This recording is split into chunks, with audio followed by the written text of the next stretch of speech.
এই যুগান্তর পত্রিকায় লেখা আছে মাথাভাঙার নেতাজি মুখার্জি তদন্ত কমিশনে আমি সাক্ষী।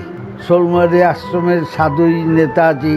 উনি চেয়েছিলেন পূর্ণ স্বরাজ, যার জন্য আজকে মহাত্মা গান্ধীর সাথে উনার বিরোধিতা হয়। মঙ্গল পাণ্ডে তার বংশধররা বর্তমানে এই মাথাভাঙাতেই আছেন।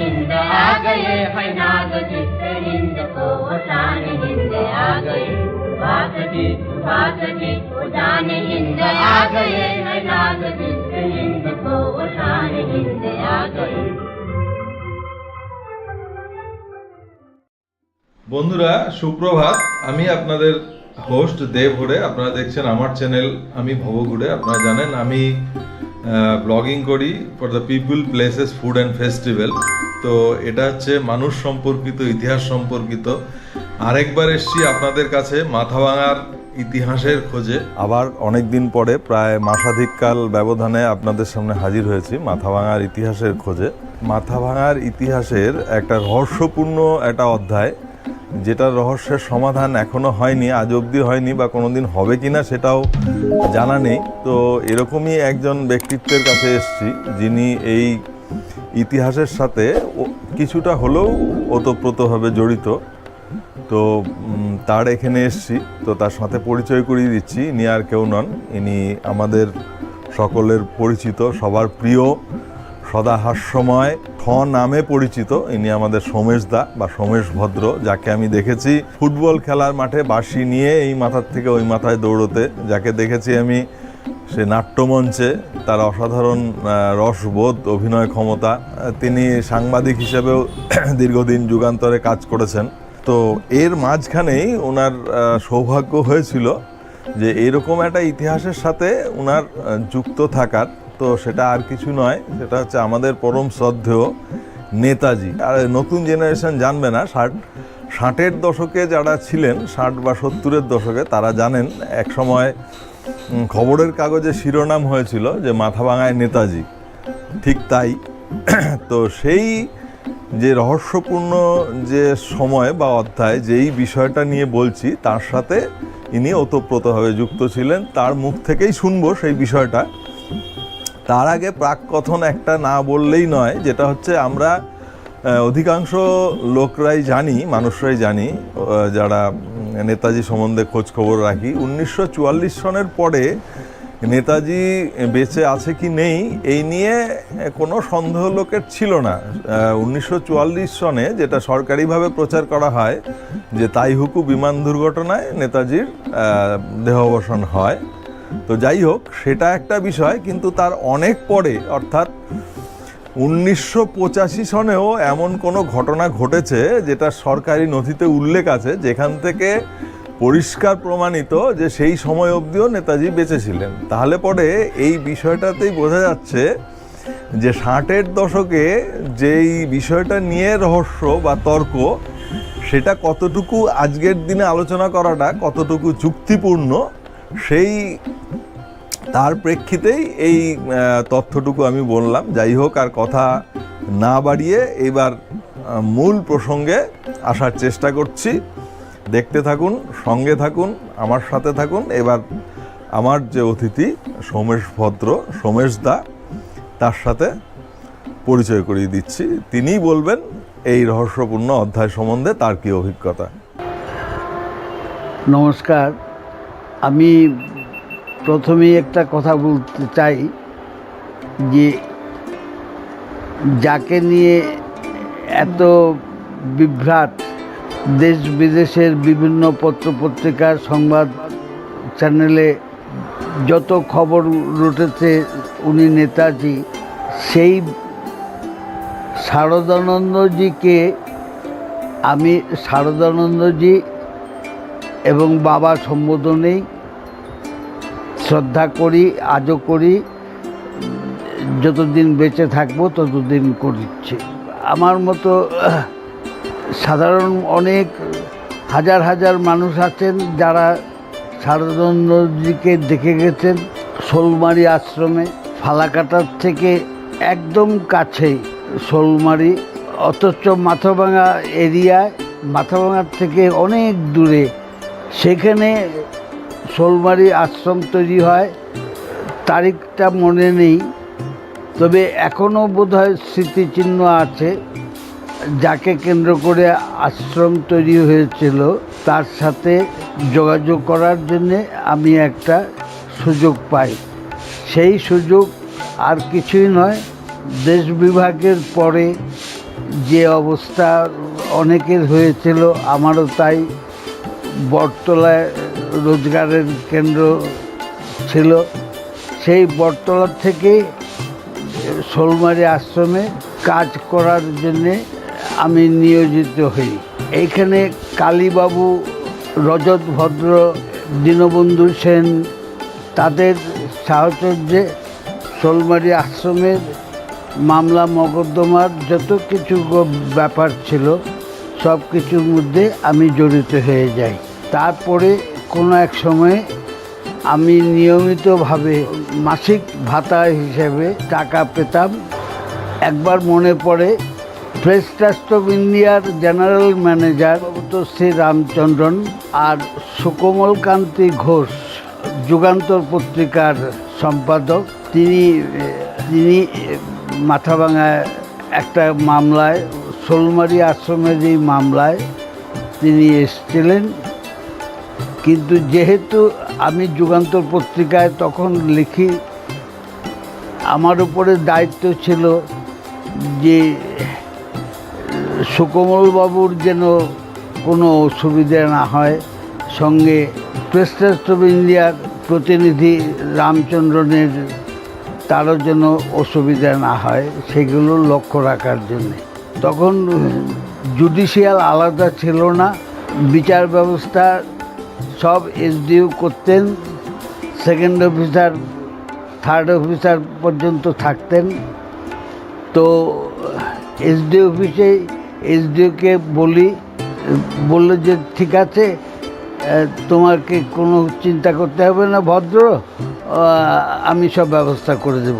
তা এমনই ব্যবস্থা হয়েছিল যে সত্যি এটা আমি কৃতজ্ঞ আর কি ওই মহকুমা শাসকের কাছে, যে রামচন্দ্রন এবং সুকোমলকান্তি ঘোষ তারা বার লাইব্রেরি পর্যন্ত সেই ফিরে যান।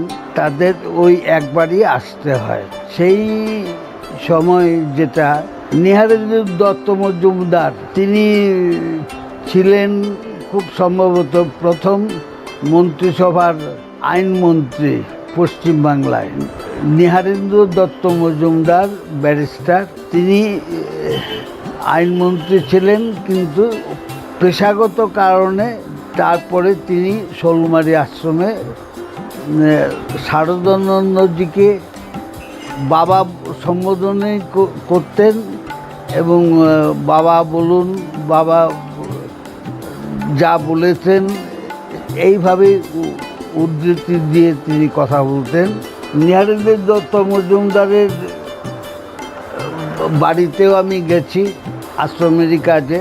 তো এই আশ্রমে একটা কথা আমার শোনা কথা, সেটা হচ্ছে ফালাকাটার রমণীরঞ্জন দাস, তিনি একজন চিকিৎসক ছিলেন ফালাকাটার।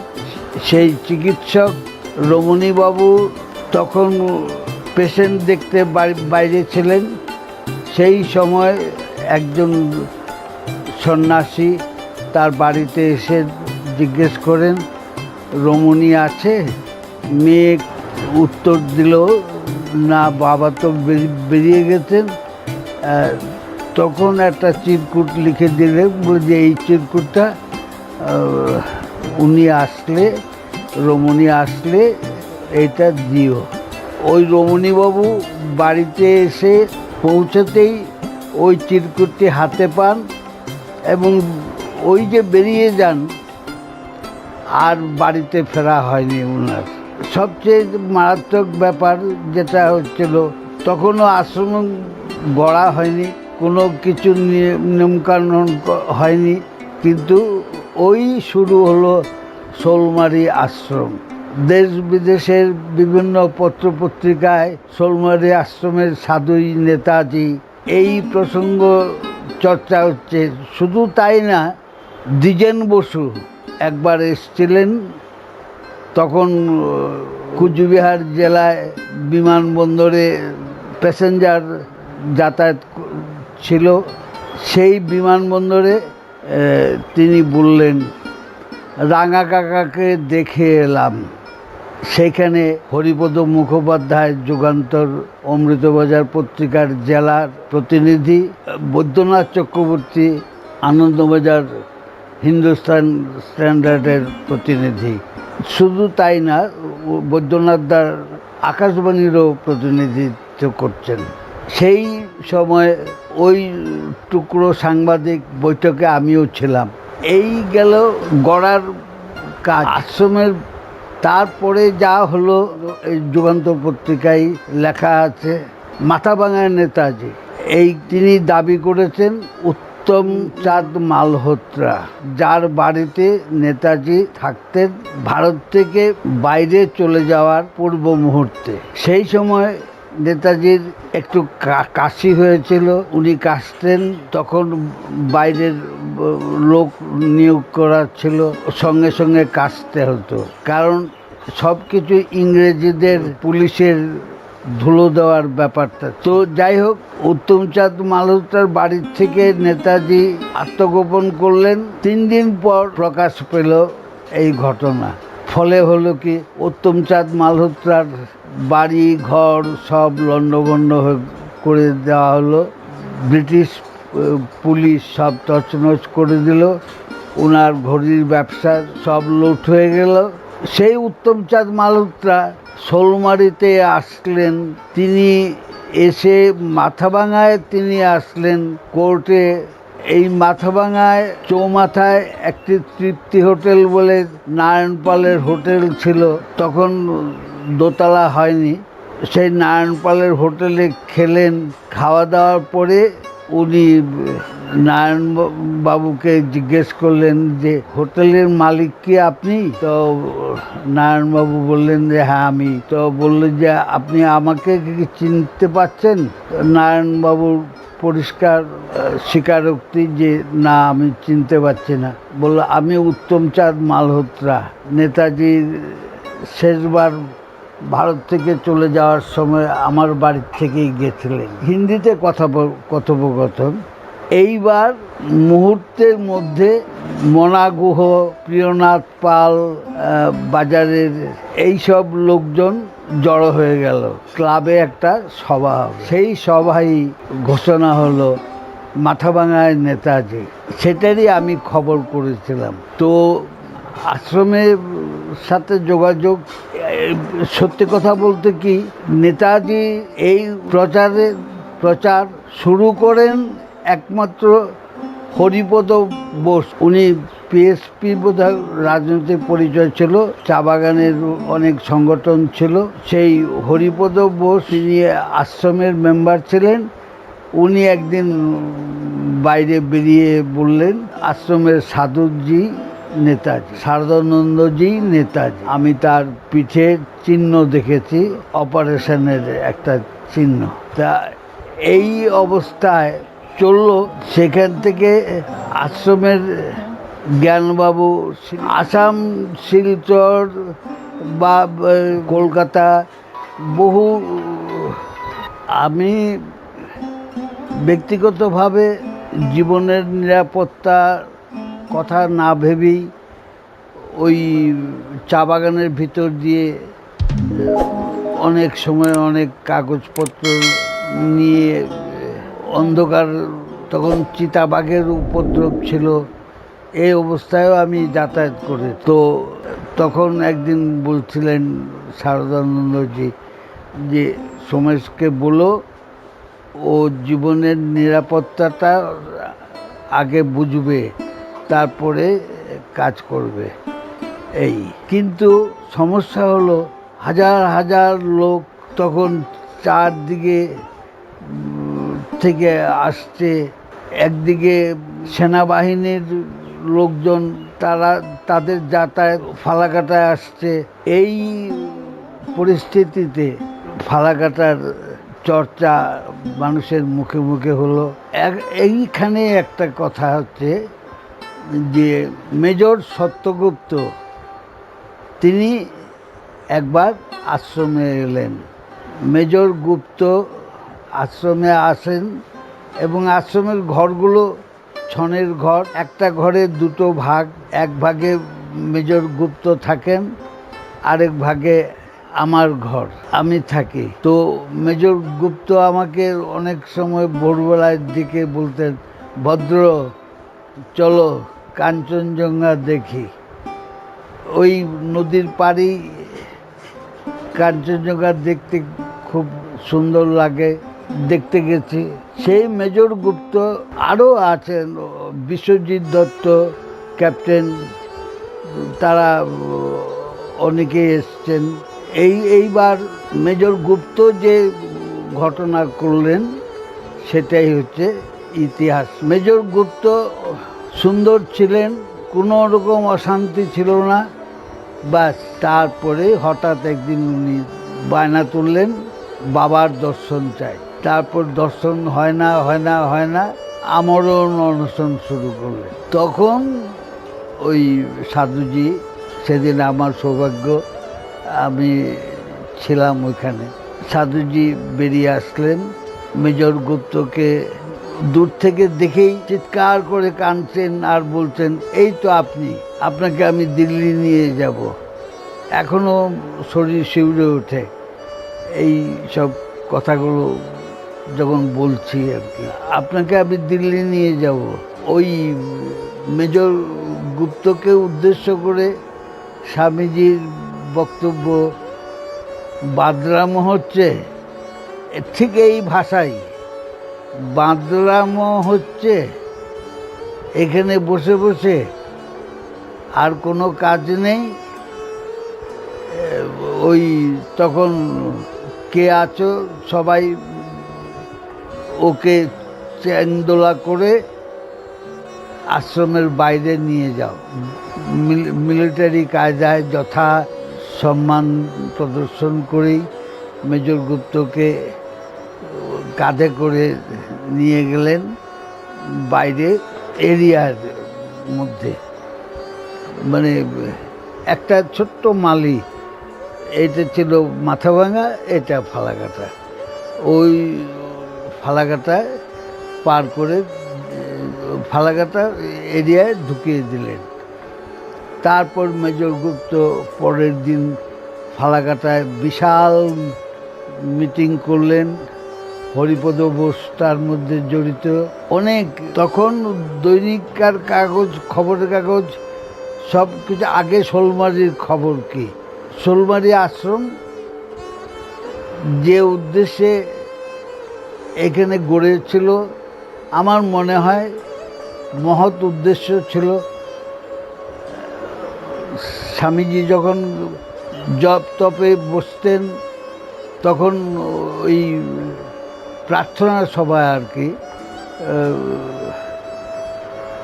গীতা ঝুমা এই নামে বোধহয়, তখন এখনকার বৃদ্ধা, তখন বাচ্চা মেয়ে ছিল, তো তারা গাইতো, যতবার দীপ জ্বালাতে চাই নিভে যায় বারে বারে। স্বামীজির চোখ দিব্যে জল পড়ত।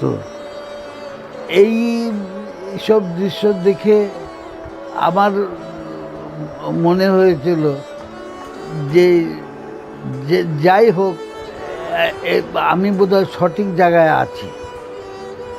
তো যাই হোক, ওই যতবার দীপ জ্বালাতে চাই, জীবনের যত পূজা হলো না সারা, এরকম ধরনের গানগুলো পরিবেশিত হতো। তো কিন্তু আশ্রমের বিরুদ্ধে মানে নেতাজি পাগল বেশি লোক হয়ে যাওয়াতে স্বামীজি এখানে থাকতে পারলেন না। এখান থেকে সোজা দেরাদুন চলে গেলেন। দেরাদুন তখনকার এত যোগাযোগ ব্যবস্থা ভালো ছিল না, আমিও খবর পাইনি। তো ভোরবেলায় উনি চলে গেলেন। তারপর সকালে খবর পেলাম স্বামী শারদানন্দজি আশ্রম ত্যাগ করলেন। কোথায় গেলেন কেউ জানে না। তারপরে জানলাম কয়েকদিন পর যে উনি দেরাদুনে আছেন। জেনেছিলাম যে মাঝখানে ভারতবর্ষের সেই সময় মানে ইন্টেলিজেন্স ডিপার্টমেন্টের একজন আধিকারিক হ্যাঁ হ্যাঁ হ্যাঁ এন মালিক, না, শ্রীশ মুখার্জি, এস.সি. মুখার্জি, হ্যাঁ, উনি অ্যাডমিনিস্ট্রেটর হিসেবে এখানে ছিলেন। এখানে এসেছিলেন। এখানে এবং বিএন মালিকও এসেছিলেন এখানে। আচ্ছা এবং রয়ের যে চিফ মিস্টার কাউ সম্ভবত ছিলেন, হ্যাঁ, উনিও এখানে এসেছিলেন। কিন্তু ইনাদের আসার মানে কনক্লুসিভ কিছু ধরা পড়েনি আর না, কি। কনক্লুসিভ কিছু প্রকাশ হয়নি। হ্যাঁ এনাদের সাথে কি আলোচনা হয়েছে, কি ব্যাপার হয়েছে, এবং একাধিকবার। এবং নেহেরু মন্ত্রিসভার মিস্টার সুরেন্দ্র মোহন ঘোষ এমপি, সেই নেহেরু তাকে এখানে এই আশ্রমে পাঠিয়েছিলেন, সুরেন্দ্র মোহন ঘোষ সেই সময় তখনকার দিনে এমপি। এবং এইগুলোর যে এইখানে আসার পরে প্রত্যেকে এসছেন এটা সবাই জানেন, কিন্তু কখন চলে গেছেন বা কি আলোচনা হয়েছে এগুলো কেউ কখনো আর প্রকাশিত হয়নি। প্রকাশিত হয় এত মিডিয়ার সিস্টেমটাই তো অনেক পিছিয়ে ছিল তো। এবং এগুলো এখনো ওই টপ সিক্রেট যেটা ফাইলস সেগুলোর মধ্যে, যেটা আর্কাইভ করা হয়েছে, যেগুলো নেতাজির যে সমস্ত যে বললাম 2011-তে রাইট টু ইনফরমেশন অ্যাক্টে, সেগুলোর মধ্যে এই যে টপ সিক্রেট ফাইল যেগুলো সেগুলো করা হয়নি। কিন্তু বাইদি বাই এই যে গুপ্তচর বৃত্তি ভারতীয় যে গভর্নমেন্ট, ইন্ডিয়ান গভর্নমেন্টের সিন্স 1985 সেইটা প্রকাশিত হয়ে গেছে ভুলবশত। এই এই তোমার কথাতে বলছি, শ্রীশ মুখার্জি বলে একজন রিটায়ার্ড আইসিএস অফিসার, তিনি অ্যাডমিনিস্ট্রেটর হিসেবে জয়েন করেন আশ্রমে। পরবর্তীকালে জানা যায় যে তিনি কেন্দ্রীয় গোয়েন্দা বাহিনীর কোনো একজন সদস্য আর কি। এই আর লক্ষ্মী আমাকে বলছিল খুব সম্ভবত সাপ্তাহিক বা সাপ্তাহিক পত্রিকায় একটা আর্টিকেল বেরিয়েছিল দেরাদুনে নেতাজি। সেই আর্টিকেলে বলা হয়েছিল যে দেহত্যাগের পরে আর কি দেরাদুনে যিনি ছিলেন সেই সাধুজি দেহত্যাগের পরে কিছুতেই পুলিশ সামাল দিতে পারেনি। পুলিশ বিট্রে করলো, সরকারের বিরুদ্ধে চলে গেল। তখন ওই স্পেশাল বাহিনী কি যেন নাম, তাদেরকে নামিয়ে পুলিশকে ডিসআর্ম করিয়ে তারপরে তাকে দাহ করা হয়। নামটা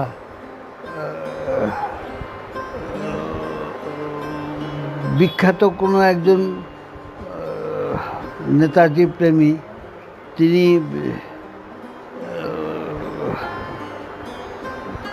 রমণীবাবুর স্ত্রীকে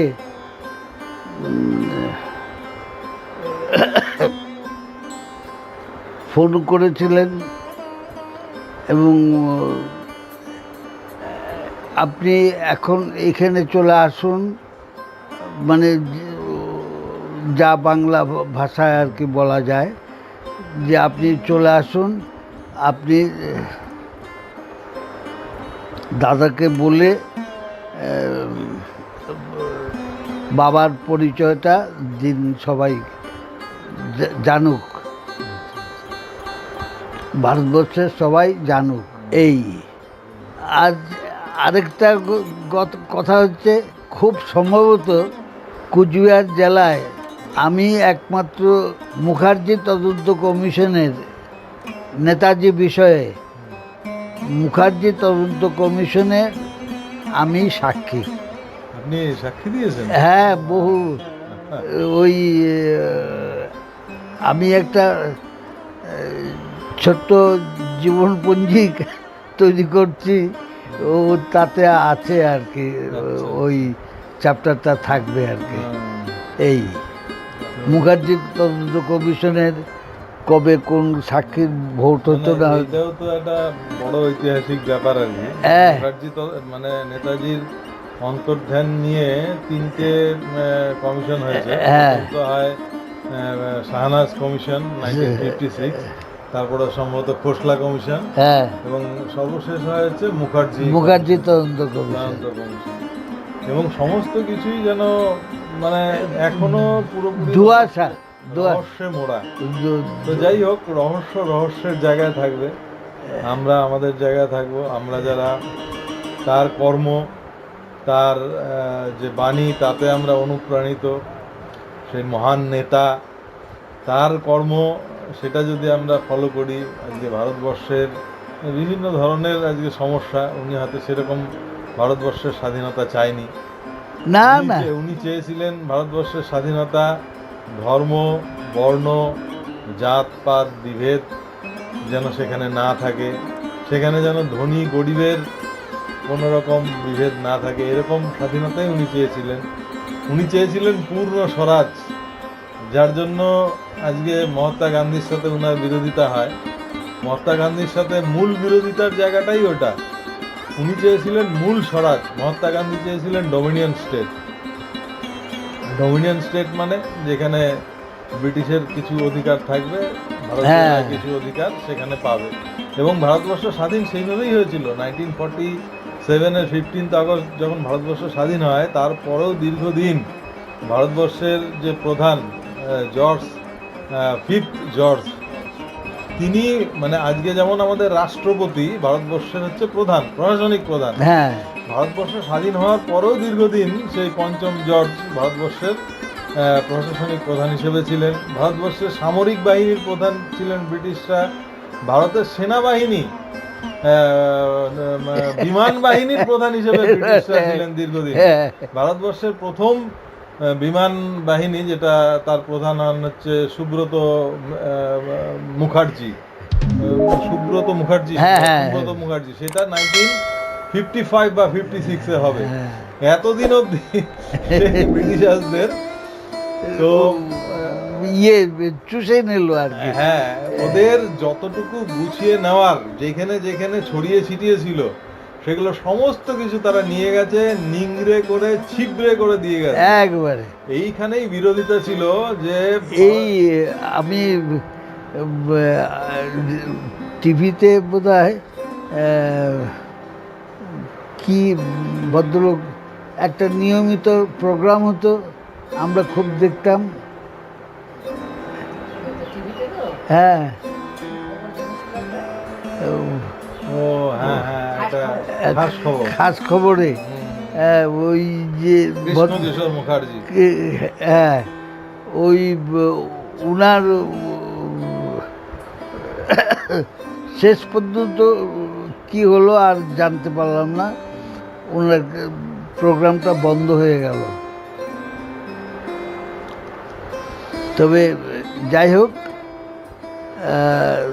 তোমার উদ্যোগ আমি শ্রদ্ধা জানাই। নেতাজি প্রিয় হিসাবে নেতাজির মানে শারদানন্দজি আর নেতাজি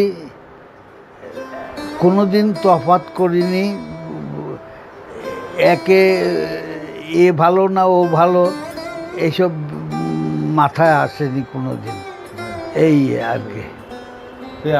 আমার যেটা নিজস্ব মনে হয়, মানে পৃথিবীর এরকম নেতা বোধহয় খুব বিরল, যে মানে তার জীবন মানে একদম সেই সময় ব্রিটিশ শাসিত ভারতবর্ষে আইসিএস পাশ করাটাই ছিল হচ্ছে ও ভগবান বাবা, পরাশমী। বিশাল ব্যাপার। সেইখানে উনি আইসিএস এর টপার্স হয়েছিলেন হ্যাঁ। প্রথম 3 জনের মধ্যে হয়েও সেই ব্রিটিশের অধীনে চাকরি উনি প্রত্যাখ্যান করেন।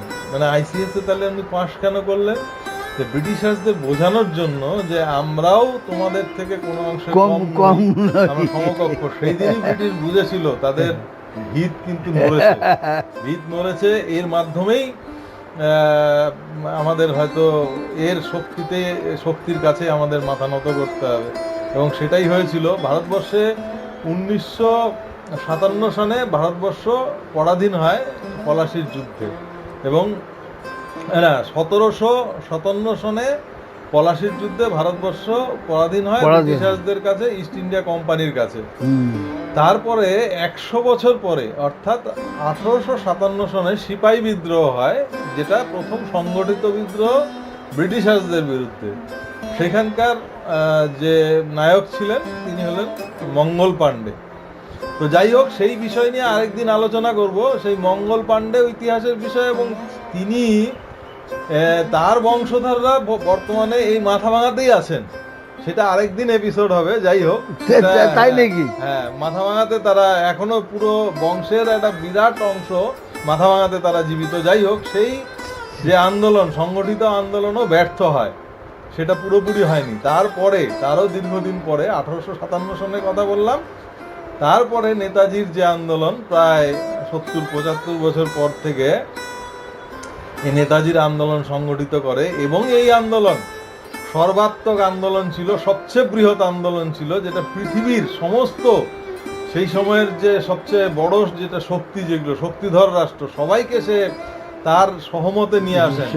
আজকে তাদেরকে হিটলারের থেকে শুরু করে হিটলার, স্ট্যালিন, পরবর্তীকালে চায়নার মাও জেদং, তারপরে এদিকে মুসোলিনি, এদেরকে অন্যভাবে আখ্যায়িত করা হয়েছে, তাদেরকে ডিকটেটর বা হ্যানত্যান সেগুলো বলা হয়েছে। সেইটা বড় কথা না, সেটা আমাদের শাস্ত্রে বলা আছে শত্রু হচ্ছে পরম মিত্র। সেই উদ্দেশ্য নিয়ে তিনি সেই সমস্ত ব্রিটিশার্সদের অর্থাৎ মিত্র শক্তির বিরুদ্ধে যে শক্তিগুলো ছিল তাদের সাথে উনি হাত মিলিয়েছিলেন। এই জায়গাটাতে নিয়ে অনেকের সাথে সংশয় আছে, কিন্তু এটা সংশয়ের কোনো বিষয় নেই। নেতাজির যে পথ ছিল সেটাই আদর্শ পথ। ভিক্ষা করে স্বাধীনতা পাওয়া যায় না, সমান অধিকারে লড়তে হয়, সেইটা উনি শেখাতে চেয়েছিলেন ভারতবাসীকে। এবং সেই শিক্ষা আমরা যদি সম্পূর্ণ রপ্ত করে সেই স্বাধীনতা পেতাম, তাহলে হয়তো ভারতবর্ষের চেহারাটা আজকে অন্যরকম হতো। তো যাই হোক, সেই বাসনা নিয়েই থাকবো যে নেতাজির যে আদর্শ আমরা যেন পালন করতে পারি। তো আপনাকে অনেক অনেক ধন্যবাদ আপনার এই বয়সেও এত কষ্ট করে এরকম স্মৃতিচারণ করলেন। তো যেটা বলছিলাম যে আজকে সোমেশদার সাথে কথা হলো মাথাভাঙার ইতিহাস নিয়ে। মাথাভাঙার একটা উজ্জ্বল পার্ট বলা যেতে পারে, একটা উজ্জ্বল অংশ, যে আজকে আমরা মহাকালের হিসেবে আমরা ধূলিকণার থেকেও নগণ্য। সেইখানে আমাদের নিজেকেই আলোকিত করতে হয়, প্রতি মুহূর্তে নিজেকে প্রমাণ করতে হয়। তো নেতাজি এরকমই একজন ব্যক্তিত্ব, যিনি শতবর্ষ সহস্র বর্ষেও আলোকিত থাকবে। তার বিষয়, তার চরিত্র, তার ব্যক্তিত্ব, এরকমই একজন বিষয়, তার সাক্ষাৎ উনি পেয়েছেন। এবং যার সাথে কথা বললাম তারও পরিচয় আগে দিয়েছি, তিনিও একজন মাথাভাঙায় স্বনামধন্য, তিনি নিজের নামে তিনি পরিচিত। তিনি এই বয়সেও আমাকে এতক্ষণ সময় দিলেন, তার স্মৃতিচারণ করলেন। এই সময়ে স্মৃতি অত সহজে উঠে আসে না, অনেক কষ্ট করতে হয়, এই জন্য ওনাকে আরেকবার ধন্যবাদ। তো আপনাদের যারা দর্শক, আপনারা নিয়মিত দেখেন আমার এই উপস্থাপন, ভালো লাগলে অবশ্যই কমেন্টস করবেন, খারাপ লাগলেও সেটা বলবেন। এবং এই সম্বন্ধে তর্ক থাকবেই, সেই তর্কে নিরসন হবে না। আপনাদের যদি কোনো তথ্য এই বিষয়ে বলার থাকে অবশ্যই সেই কমেন্টসে বলবেন, সেগুলো নিয়েও কখনো আলোচনা হতে পারে। এছাড়াও আপনাদের কাছে একটা আবেদন রাখবো যে মাথাভাঙার এমন কোনো ইতিহাস যেটা প্রায় বিস্মৃত পায়, যেটা আমরা হয়তো জানি না বা ভুলে যেতে বসছি, এরকম কিছু থাকলে অবশ্যই জানাবেন, সেগুলো নিয়েও ভবিষ্যতে আলোচনা করব। তো আরেকবার বলি যে সোমেশদার সাথে আরেকটা বিষয় নিয়ে আরেকদিন আলোচনা হবে, সেইটা জন্য নেমন্তন্ন থাকলো, যেটা হচ্ছে মাথাভাঙার সংস্কৃতি, খেলাধুলা এবং নাট্যচর্চা, সেটা আরেকদিন আসবো। তো যাই হোক, ধন্যবাদ, দেখতে থাকুন, আমার সঙ্গে থাকুন। আর সর্বোপরি যেটা বললাম, 15ই আগস্টের বিশেষ এপিসোড হবে, যেটা সিপাহী বিদ্রোহের নায়ক মঙ্গল পাণ্ডে, তার পরিবার মাথাভাঙাতে আছেন, সেইটা নিয়ে আলোচনা হবে। অপেক্ষা করুন, খেয়াল রাখুন, লক্ষ্য রাখুন।